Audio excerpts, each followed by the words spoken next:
I was replacing a washer on the utility sink in the basement of the building when I first met him.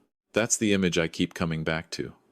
My hands were wrapped around a pipe wrench, my knees were on a rubber mat, and I had a smear of grease across the back of my wrist. I was 62 years old, and I was doing what I had done every morning for the past 19 years, showing up early, working quietly, and making sure everything ran the way it was supposed to. I heard the elevator doors open behind me, and I heard my daughter's voice before I saw her face. "Dad, we're here," she said.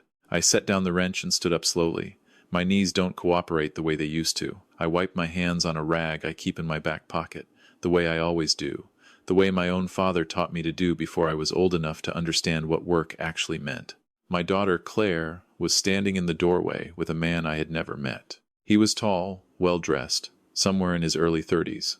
Dark jacket, no tie, the kind of casual confidence that comes from a certain kind of upbringing. He looked around the basement the way people look at something they are trying to figure out how to politely ignore. "This is Garrett," Claire said.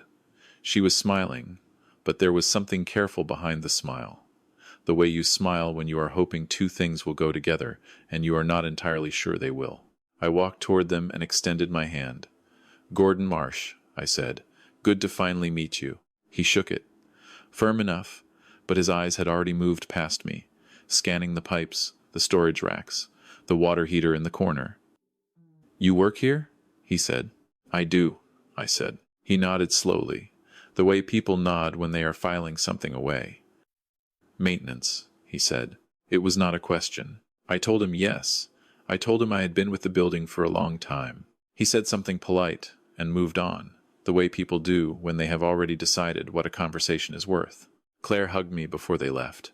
She held on a moment longer than usual, and I understood that she already knew something was coming that she did not quite know how to stop.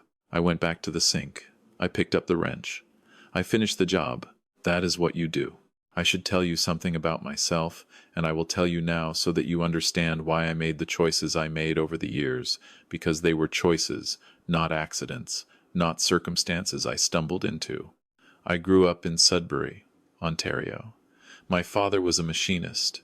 My mother worked the counter at a bakery on Lorne Street for 23 years. We were not poor in the way that breaks people, but we were never far enough from it to stop being careful. I watched my parents work. I watched them come home tired in a way that had nothing to do with weakness. It was the tiredness of people who had given something real to the day and had nothing left to perform. When I was 31, I started a small property management company with $11,000 I had saved over 8 years, and a second mortgage on a house I could barely afford. I will not tell you it was easy. I will not dress it up. There were years in my mid-30s where I was not sure we would survive the next quarter. There were nights I lay awake running numbers in my head until the ceiling started to blur. But we survived. And then we grew. And then, over time, we became something I had not entirely planned for. By the time I was 50, Marsh Property Group held commercial and residential assets across 6 provinces. We employed over 300 people full-time. Our portfolio was valued at something that would have made the 31-year-old version of me sit down and breathe very slowly. And I kept showing up to work in the buildings. Not every day, not every building, but regularly, quietly, without announcement.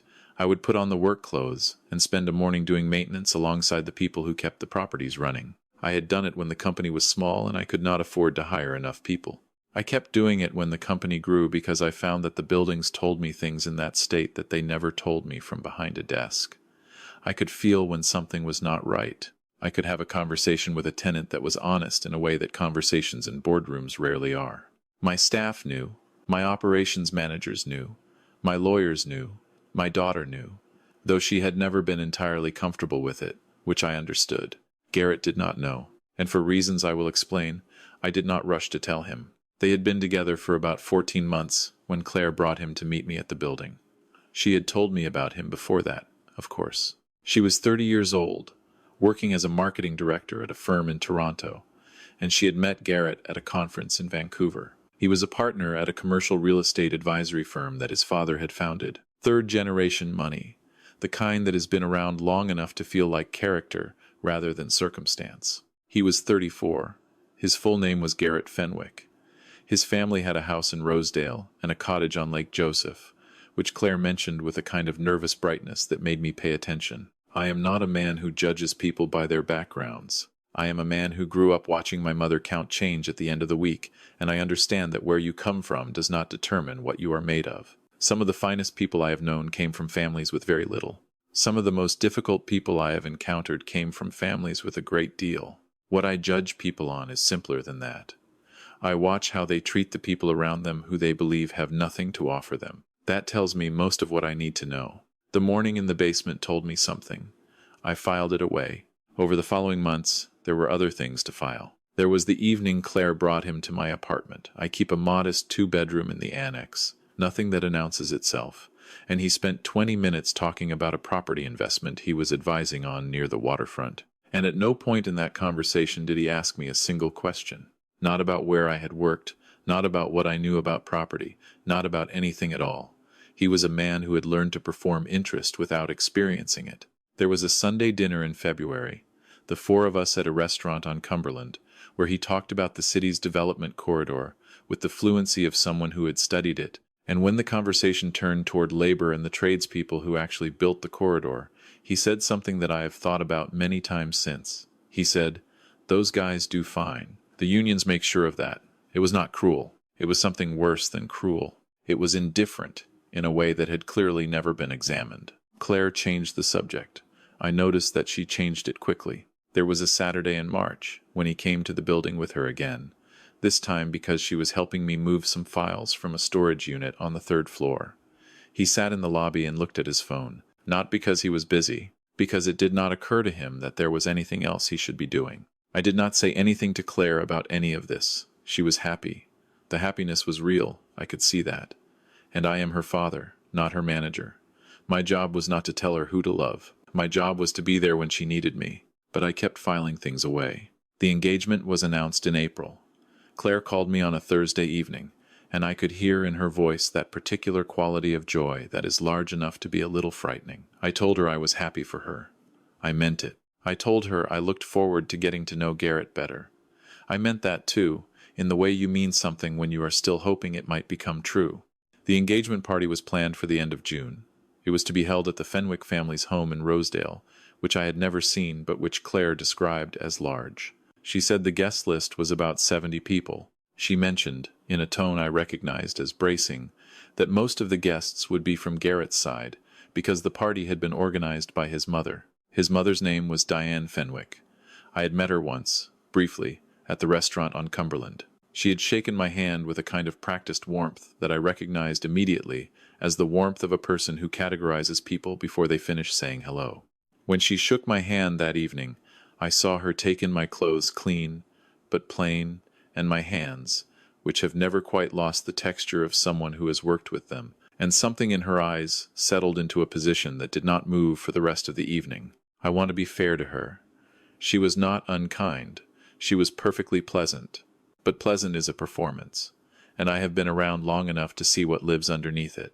In early June, Claire called to tell me about the seating arrangements for the party. She was using her careful voice, the one she uses when she is delivering something she has already turned over in her mind many times. She said that the dinner portion of the evening would have assigned seating, and that the Fenwicks had organized the tables by, as she put it, natural groupings. His family and their close friends and business associates would be at the primary tables near the head of the room.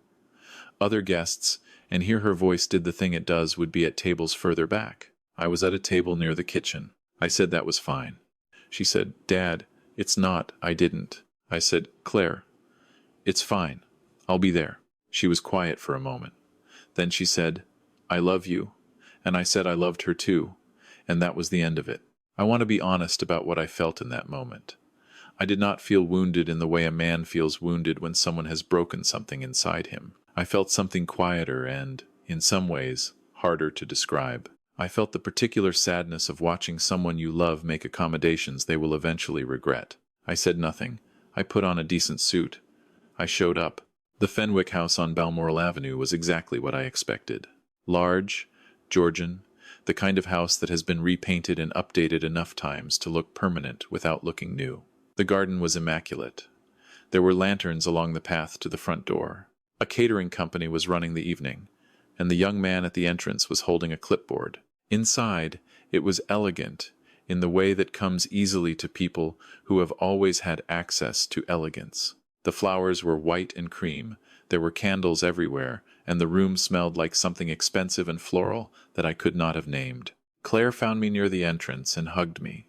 She looked beautiful. She was nervous, but she was beautiful. I told her so. Garrett found me about 15 minutes later. He shook my hand and said he was glad I could make it, the way you say you're glad someone could make it when you did not think very hard about whether they would. His father, Douglas Fenwick, shook my hand and said, "Gordon, is it? Good, good." He had the easy confidence of a man who has never had a reason to be anything other than comfortable, and I did not hold it against him, because very few of us are responsible for the conditions of our own comfort. Diane Fenwick greeted me near the fireplace. She was warm. She was also, I noticed, watching a point somewhere past my left shoulder while we spoke. I found my table, table 7, near the back, near the kitchen door. I was seated with 2 of Claire's colleagues from her marketing firm, a retired teacher who was a distant cousin on my late wife's side, and a couple I had never met who turned out to be Garrett's former neighbors from a condo he had lived in before moving to the house he now owned. The retired teacher's name was Margaret. She was sharp and funny and had strong opinions about the current state of public transit, and we had a fine conversation. I have learned over the years that a good conversation at a bad table is still a good conversation. The speeches began after dinner. Douglas Fenwick spoke first, warmly and at length. Diane spoke next, and she was gracious and practiced, and she said things about her son that were true and proud and, I thought, not entirely without self-congratulation. 3 of Garrett's friends spoke, and they were funny in the way that men are funny when they have been given a microphone among people who already like them. Then Garrett stood up. He thanked his parents. He thanked his friends. He spoke about Claire with a fluency that surprised me a little. There was something genuine there. I will give him that. Some real feeling that came through the performance. He spoke about the future, and then he said this. He said he wanted to acknowledge the family members who had made the trip to be here tonight. He mentioned his aunt from Calgary. He mentioned his grandmother, who was 91 and had come from Hamilton. He mentioned Claire's mother, my former wife Sandra, who was there with her husband Derek. He did not mention me. He paused. He looked at Claire with the look of a man who was wrapping something up, and then he said, "And to the rest of Claire's family, we're grateful you're with us in spirit." That was it. Claire's face did not change. She kept smiling. She has her mother's ability to hold her expression in place when she needs to, and she needed it then, because I saw her jaw tighten in the way it has tightened since she was 7 years old, and trying not to cry in front of people. I kept my face easy. I reached for my water glass. Margaret, beside me, said nothing, but I felt her shift slightly in her chair.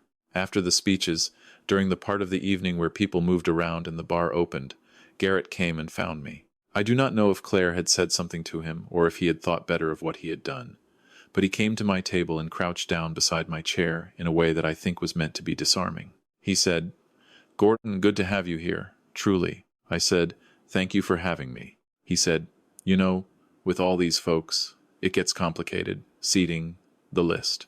He made a gesture that covered, apparently, all the complexity of table 7 near the kitchen. I said, "Of course." He looked at me for a moment, and I looked back at him with an expression that gave him nothing to work with, and he said, "Claire's lucky to have a father who just rolls with it, you know? A lot of guys would be." He paused. "You're easy. That's a good quality." I said, "I found it useful." He laughed. He stood up. He put his hand briefly on my shoulder in the way men do when they want to signal something is settled, and he went back to the room. I drove home that night, and I sat in my car in the parking garage under my building for a while before I went upstairs. I did not cry. I am past the age where things like that make me cry. What I felt was something that did not have a clean name. It was not anger, though anger was part of it. It was not grief, though there was something in it that felt like a small loss. It was the feeling of a man who has worked his entire life to build something real, who has treated every person he encountered as someone worth treating well, who has made every effort to raise a daughter who understood what dignity looked like, and who sat at a table near the kitchen and heard himself described as a spirit. I went upstairs. I made tea. I went to bed. The wedding was planned for the following September, 14 months away. In those 14 months, I watched things unfold with the patience I have built over 6 decades of being alive. There were family dinners in Rosedale that I attended, and at which I was present without being included. There were conversations about the wedding planning that happened around me. There was a Sunday brunch in November where Diane Fenwick asked me, pleasantly and with complete sincerity, whether I was planning to retire soon, and I said I kept busy, and she said, "That's wonderful, the buildings need good people," and she moved on to the next thing. I had a conversation with my daughter in December that I want to describe carefully, because it matters. We were walking in High Park on a Saturday afternoon, and she brought it up herself. She said, "Dad, I know things have been. I know Garrett's family is a lot. I know it's been." She stopped. She started again. She said, "I see it. I want you to know that I see it." I said, "What do you see?" She was quiet for a while. "That they don't, that he sometimes doesn't." Another pause. "You're the best man I know," she said. "I need you to know that." I said, "I know you love him." She said, "I do." I said, "I know you love me." She said, "More than anything." I said, "Then I don't need anything to be different right now. I just need you to keep your eyes open." She looked at me then, with a look I recognized. It was the look she had at 14, standing in the kitchen of the house on Beach Avenue, when she understood something for the first time that she had been trying not to understand. I knew the look. I let it land. We walked the rest of the way in silence that was not uncomfortable. In February of the following year, Marsh Property Group completed the acquisition of a development portfolio in the Greater Toronto area that had taken 22 months of negotiation to finalize. It was the largest single acquisition in our company's history. My legal team, my CFO, and my operations director were all in the boardroom when we signed. There was champagne, which I drank one glass of and then set aside, because I had never been a man who celebrated for long before moving on to the next thing. There were press inquiries. There was a piece in the Globe. My COO handled most of the public communication because I have always preferred to work without an audience. I was not thinking about Garrett Fenwick during any of this. I want to be clear about that. I was not orchestrating anything. I was not waiting for a moment. I was running my company, the way I had always run it, and I was trusting that the world tends to correct itself if you are patient enough and honest enough to let it. What happened next was not something I planned. In March, Garrett's firm Fenwick Advisory, the company he had taken over from his father 3 years earlier, began preliminary negotiations to secure a significant parcel of land in Etobicoke for a mixed-use development. It was a substantial project, the kind that required equity partners with a specific combination of capital and long-term appetite. One of my development managers brought the opportunity to my attention as part of our regular deal review. It had come through a broker network without names attached. I looked at the project profile. It was good land. The numbers made sense. I said to proceed to the next stage of due diligence. 3 weeks later, my manager came back to my office and said the sellers had confirmed the development partner on the other side of the deal. She put a folder on my desk. Fenwick Advisory. Principals: Douglas Fenwick, retired, advisory capacity, and Garrett Fenwick, managing partner. I sat with that for a moment. I called my lawyer. I called my CFO. I told them to proceed normally. I said I would attend the introductory meeting myself, which I rarely do at this stage of a negotiation, but which raised no particular flags, because my team knows I make my own decisions about when to be present. The meeting was set for a Thursday morning in April, at our offices on Bay Street. I should describe those offices, because this matters. We are on the 24th floor. The reception area is clean and modern, and does not shout, because I have never liked spaces that shout. The boardroom faces south and has a view that, on a clear day, shows you the lake in a way that reminds you what this city is built next to. I arrived before anyone else, the way I always do. I was dressed in what my assistant calls my standard uniform, a gray suit, a white shirt, no tie, because I have earned the right to skip the tie. I sat at the head of the table with a coffee and reviewed the briefing materials my team had prepared. My team arrived. The brokers arrived.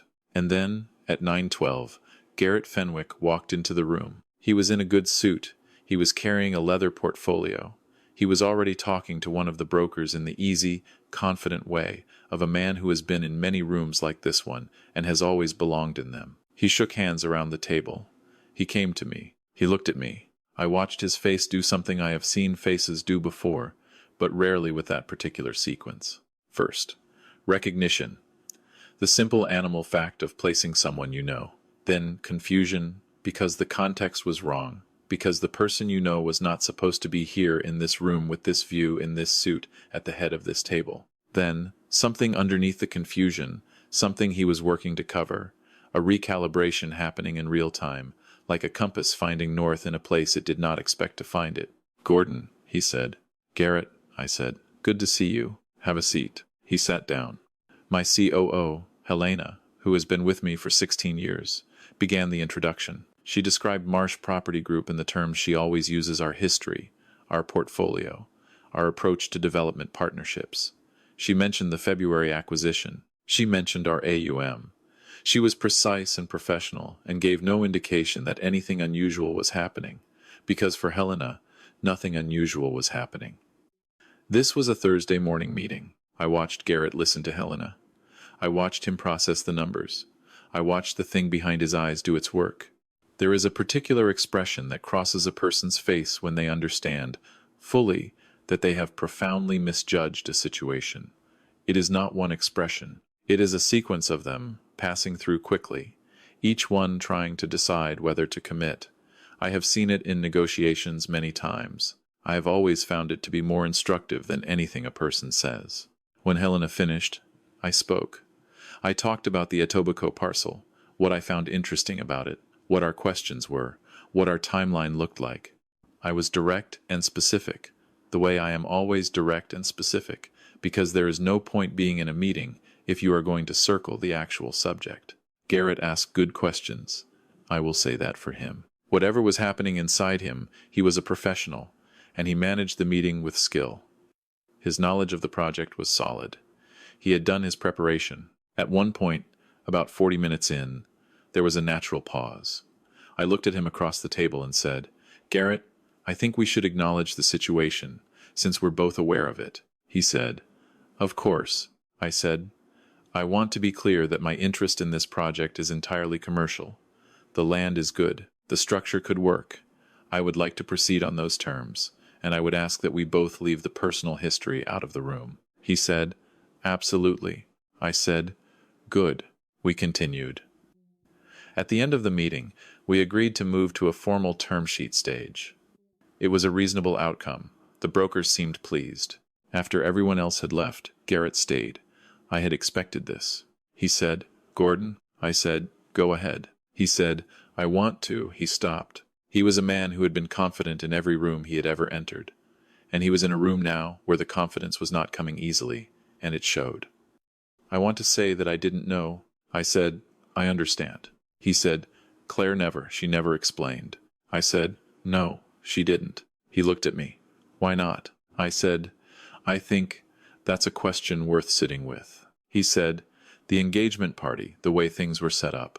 I said, "Garrett, I am going to tell you something I believe to be true, and I am going to ask you to hear it as something offered in good faith, not as a confrontation." He nodded. I said, "The question was never what I owned or what I had built. I have never needed anyone to know that in order to know it myself. The question was how you treated a man you believed had nothing. The answer to that question told me something. I have been watching the answer to that question for more than a year." He was quiet. I said, "I genuinely hope you do some thinking about it. Not for my sake. For Claire's." He picked up his portfolio. He said, "I will." I don't know whether he meant it. I still don't know. What I know is that I meant what I said, and that I said it without anger, which is the only way I know how to say things that matter. Claire called me that evening. She had heard from Garrett. I do not know exactly what he said to her, but something had been said, because when she called, her voice had the texture of someone who has just put something down that they have been carrying for a long time. She said, "Why didn't you tell me it was his firm?" I said, "I found out 3 weeks ago. I didn't think it was mine to manage." She said, "Dad." I said, "Claire." She was quiet. Then she said, "He called me tonight. He wasn't unkind. But he was." She paused.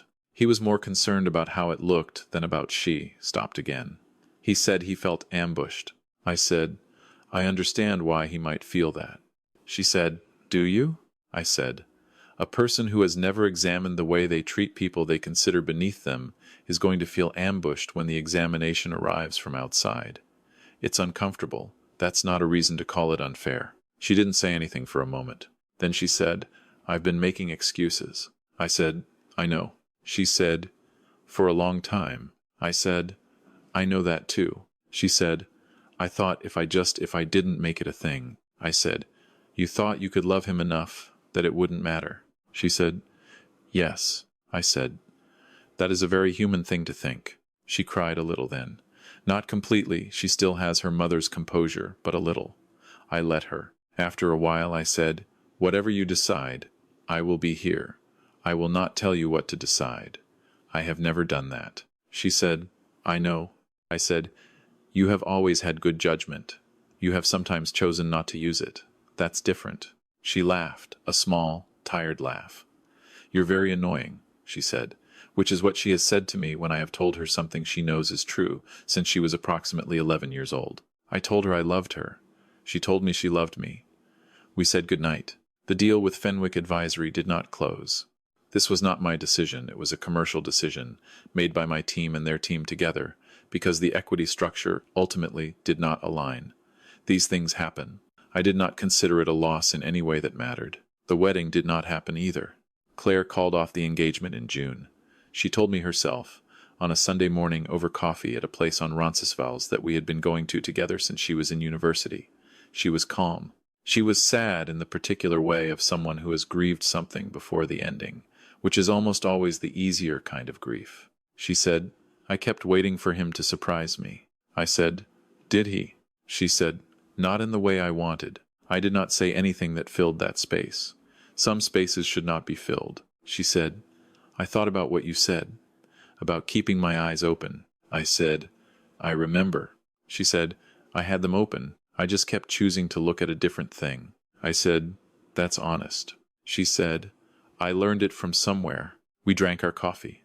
Outside on Roncesvalles, the Saturday morning was doing what Saturday mornings in Toronto do in June, slow and golden.